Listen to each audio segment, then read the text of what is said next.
मैं शीतल पी सिंह, सत्यहिंदी.com में आपका स्वागत है। आज 7 समंदर पार से आई हुई चिट्ठी पढ़ने का दिन है।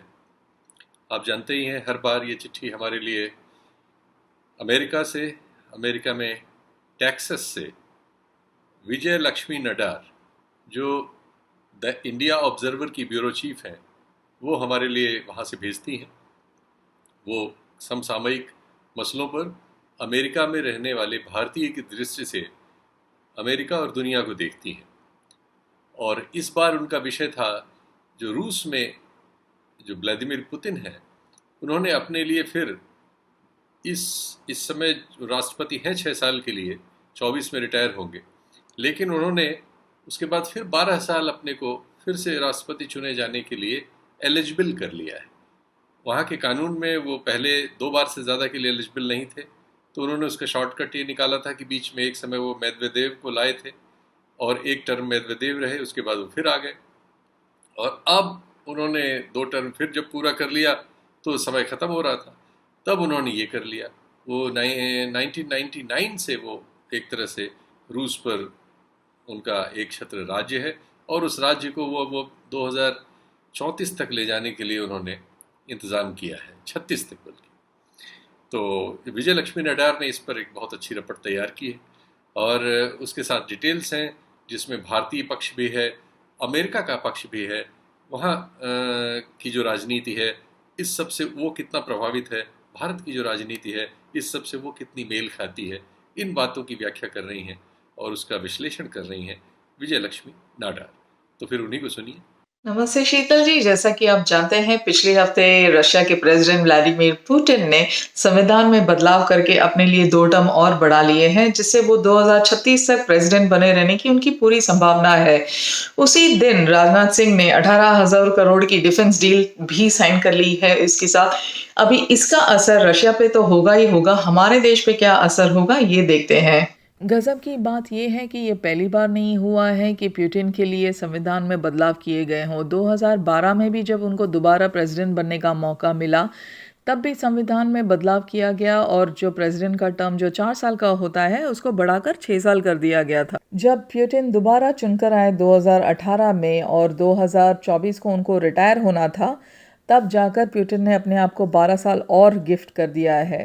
पुतिन लगातार 1999 से लेकर अब तक रूल कर रहे हैं रशिया पे, तो 21 साल उनको इफ़ेक्टिवली हो गए हैं as top leader of Russia और 12 साल उसमें जुड़ गए हैं।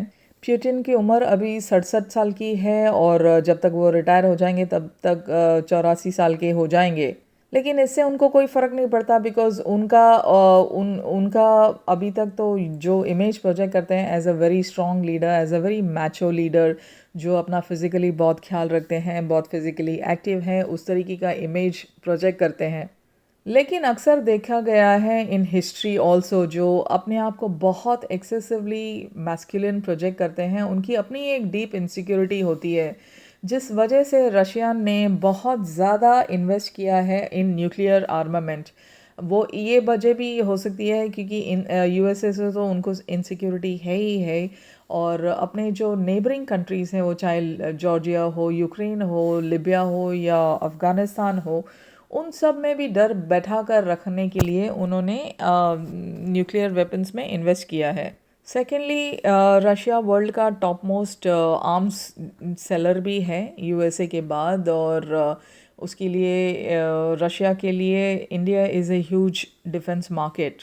तो रशिया कभी नहीं चाहेगी कि इंडिया और नेबरिंग कंट्रीज़ में पीस बनी रहे। तो नरेंद्र मोदी जो कोशिश कर रहे हैं कि रशिया के मदद से चाइनीज़ को शांत किया जाए, वो होता दिख नहीं रहा। अब देखने वाली बात ये है कि इतना पावर लेके पुतिन ने क्या रशिया का भला किया है, और the answer to this is a strict no. जो वेस्टर्न मीडिया से जो न्यूज़ आता है, चाहे वो यूएसए से हो या यूके से हो, रशियन इकोनॉमी की हालत काफ़ी ख़राब है फ़िलहाल।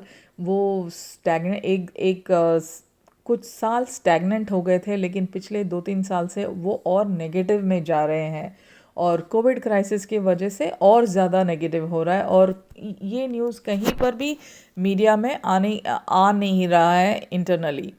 प्यूटिन के जो सबसे बड़े अपोनेंट है रशिया में, अलेक्साई नवलानी, जो 2011 से प्यूटिन को एक्सपोज करने में लगे हुए हैं, उनका कहना है कि प्यूटिन ने एक ऐसा माहौल क्रिएट कर दिया है रशिया में कि जहां लोगों को प्यूटिन के अलावा कुछ भी नज़र नहीं आए। और लोग, जोक है ये कि लोग चाहे किसी को भी वोट दें, वो वोट तो जाना है प्यूटिन को ही। और अगर ये बात हमें किसी और की याद दिलाती है हमारे देश में, तो ये होना भी चाहिए, क्योंकि नरेंद्र मोदी और व्लादिमीर पुतिन में बहुत ज़्यादा समानताएं हैं। उसमें एक ये बड़ी बात तो ये भी है। दूसरी बात कॉमन ये है कि जिस तरीके से दोनों ही लीडर्स अपने अपने कंट्री को रूल कर रहे हैं, जैसे मोदी 1.0 इतने इतने दमदार नहीं थे जैसे मोदी 2.0 हैं। और वो दमदार की वजह से अगर देश का कोई भला हो या लोगों का भला हो, इकोनॉमी में इजाफा हो, तो माना भी जा सकता है। लेकिन इनकी इनकी इनकी पॉपुलैरिटी ऐसी है कि देश का नुकसान हो रहा है। रशिया में भी पुतिन की पॉपुलैरिटी ऐसी है, का स्ट्रेंथ ऐसे है कि देश का नुकसान हो रहा है, कि दोनों ही देश का फ़ायदा नहीं हो रहा है ऐसे स्ट्रॉन्ग लीडर्स की वजह से। On the other hand USA में भी ये इनसिक्योरिटी है कि अगर डोनाल्ड ट्रंप अगर दोबारा जीत कर आते हैं, तो उस वजह से वो भी कॉन्स्टिट्यूशन में चेंजेस करने की कोशिश करेंगे, और ट्रंप 2.0 भी देश का ज़्यादा नुकसान ही करेंगे, ना कि फ़ायदा करेंगे। सो अमेरिकन्स के लिए जब पुतिन ने ये रेफरेंडम क्रिएट करके ऑल पावरफुल बने, तो अमेरिकन्स के लिए बड़ी इनसिक्योरिटी वाली बात थी, क्योंकि अमेरिका में ऑलरेडी ये माना जाता है कि 2016 में पुतिन के साइबर आर्मी के वजह से यूएसए की इलेक्शन का रिज़ल्ट चेंज हुआ। उनका उनका ये मानना है, और उनको कुछ प्रूफ भी मिले हैं फ्रॉम, और 13 रशियन नेशनल्स और 3 रशियन कंपनीज पे ये इल्ज़ाम लगाया गया है कि उन्होंने फेक न्यूज़ फैलाया यूएसए में, जिसकी वजह से हिलरी क्लिंटन को मात मिली। ऑफ कोर्स पुतिन ने ये डिनाई किया है, लेकिन पुतिन पे भरोसा वेस्टर्न मीडिया का बहुत ज़्यादा कम है। और ये माना जाता है कि पुतिन खुद चाहते हैं कि ट्रंप ही दोबारा प्रेसिडेंट बने।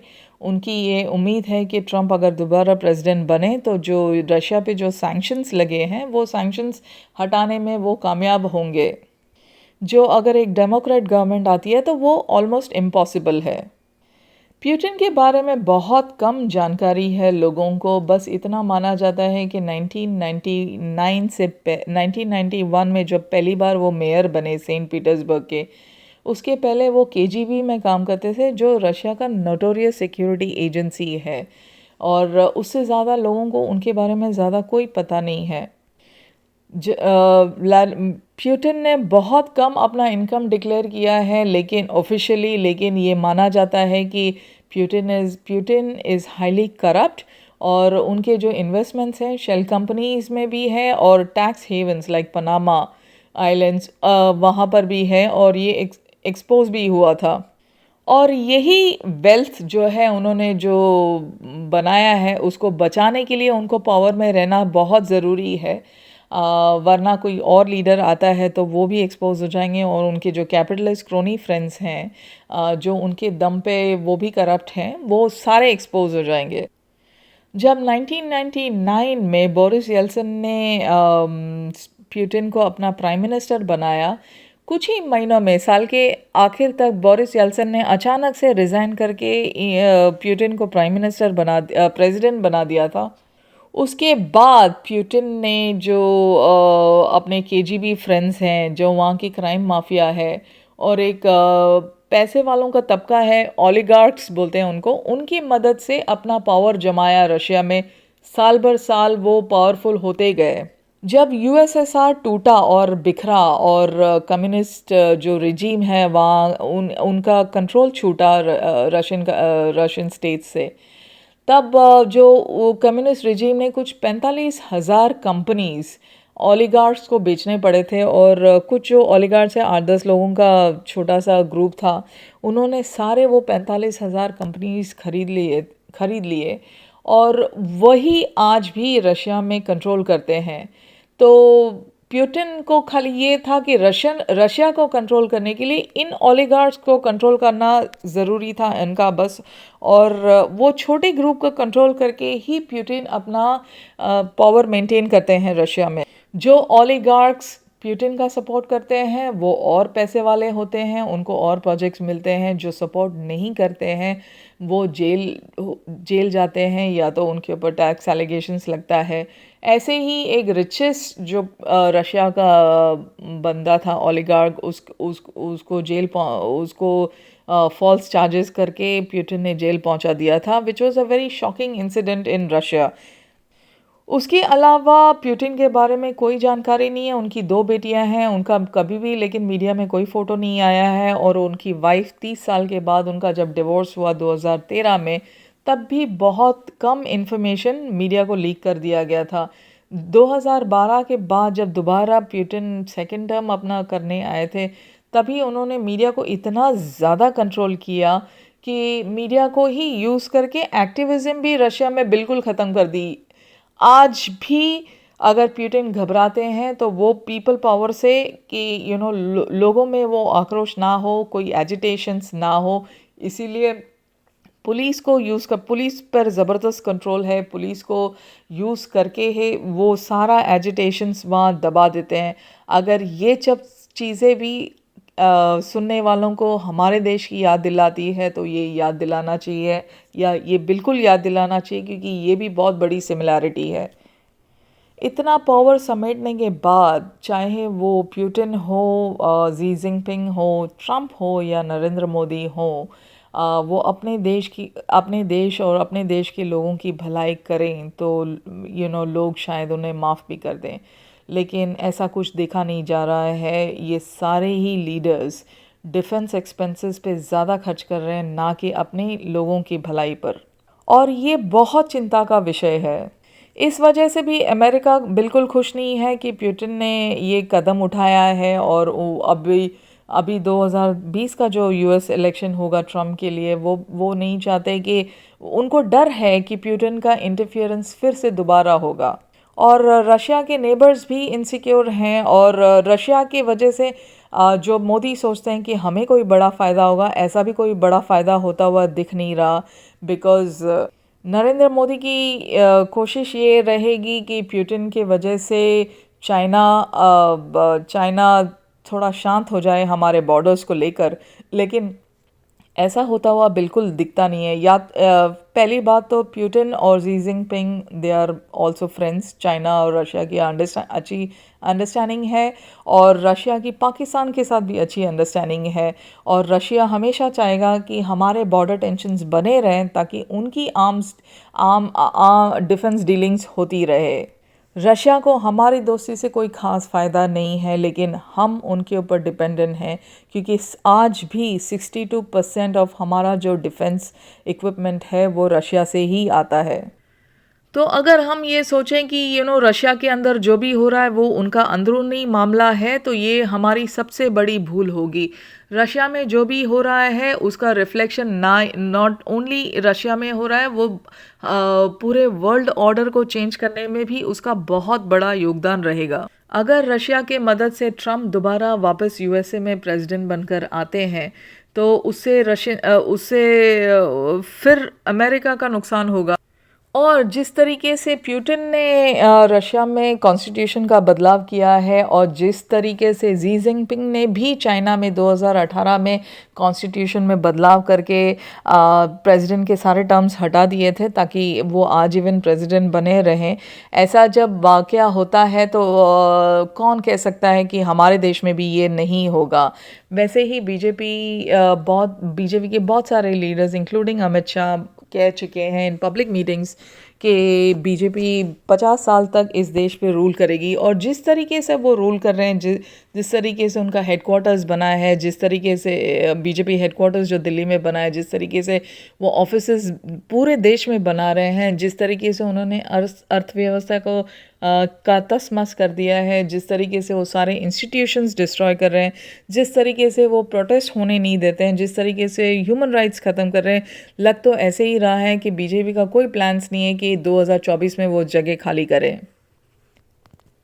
बिल्कुल उसी तरह जैसे प्यूटिन का भी कोई प्यूटिन की मजबूरी बन गई है कि वो प्रेसिडेंट बने रहें, वरना उनका करप्शन एक्सपोज हो जाएगा। उसी तरह बीजेपी की भी मजबूरी बन गई है कि वो पावर में बने रहें, वरना उनका भी करप्शन एक्सपोज हो जाएगा। तो बहुत ज़रूरी है कि ये सारे जो इंसिडेंट्स हो रहे हैं, चाहे वो रशिया में हो या यूएसए में हो या इंडिया में हो और या चाइना में हो, इन सब को एक कॉमन पर्सपेक्टिव के एक नज़रिया से देखा जाए, क्योंकि ऐसा नहीं है कि अगर प्यूटिन संविधान में बदलाव करते हैं तो उसका असर कहीं और नहीं पड़ेगा। उसका असर बिल्कुल हमारे देश पे भी पड़ेगा, जहाँ पर इन सब ये सब इंसिडेंट से हमारे लीडर्स को भी मजबूती मिलेगी कि ऐसा ही काम वो भी करें और किसी तरह पावर में बने रहें।